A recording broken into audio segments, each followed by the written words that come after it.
আসসালামু আলাইকুম।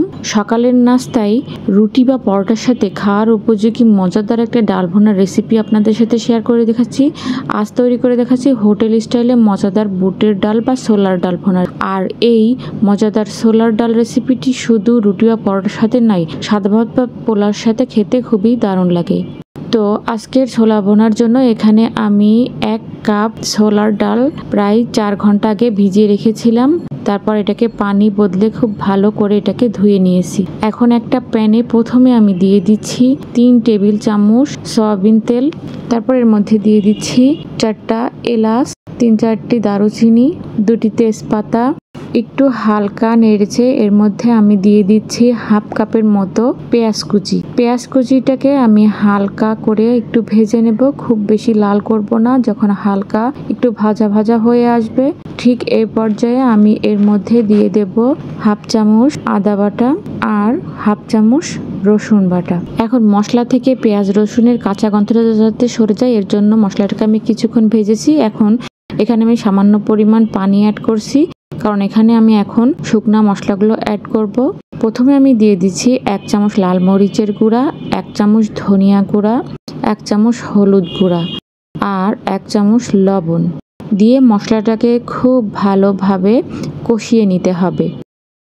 এমনভাবে কষাতে হবে যাতে পেঁয়াজ রসুন থেকে পুরোপুরি আদা রসুন বা পেঁয়াজের গন্ধ একেবারেই চলে যায় আর মশলাটাও বেশ ভাজা ভাজা হয়ে যায়।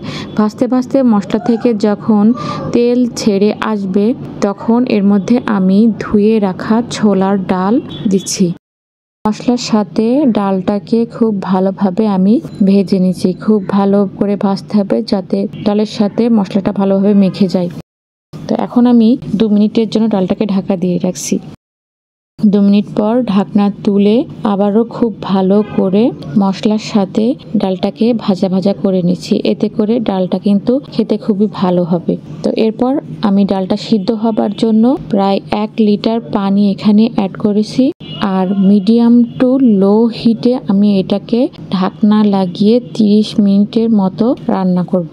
30 মিনিট পর আমি ঢাকনা তুলে ভালোভাবে চেক করে নিচ্ছি ডালগুলো সিদ্ধ হলো কিনা। দেখতেই পাচ্ছেন আঙুলে চাপ দিলে কিন্তু ডালগুলো একবার ভেঙে ভেঙে যেতে, তার মানে ডালগুলো একবার প্রপারলি সিদ্ধ হয়ে গেছে। এর থেকে বেশি সিদ্ধ করা যাবে না। এখন আমি খোলা অবস্থায় রেখে ডালটাকে জাল করে নিয়েছি। তারপর ডালটাকে আমি এখন বাগার দিব। তার জন্য প্যানে দিয়ে দিলাম 2 টেবিল চামচ তেল, তারপরে দিয়ে দিচ্ছি 2টা পেঁয়াজ কুচি, তারপর এখানে আমি দিয়ে দিচ্ছি 1 টেবিল চামচ রসুন কুচি, তারপরে দিয়ে দিচ্ছি 2টা শুকনা মরিচ। এরপর পেঁয়াজ রসুন মরিচ হালকা করে একটু ভেজে নিতে হবে গোল্ডেন হয়ে আসা পর্যন্ত।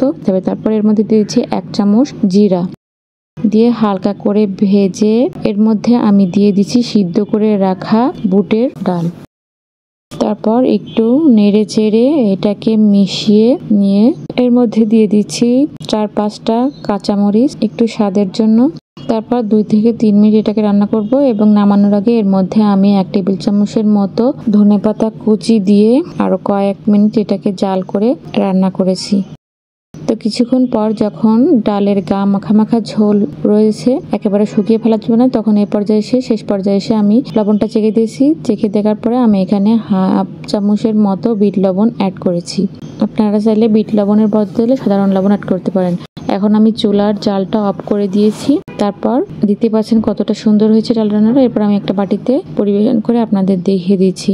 আশা করছি আমার আজকের ডাল ভুনার রেসিপিটি আপনাদের ভালো লেগেছে। ভালো লাগলে ভিডিওতে একটা লাইক দিয়ে দেবেন। প্লিজ চ্যানেলটা সাবস্ক্রাইব করে পাশে থাকার অনুরোধ জানিয়ে সবাইকে আজকের মতো আল্লাহ হাফেজ।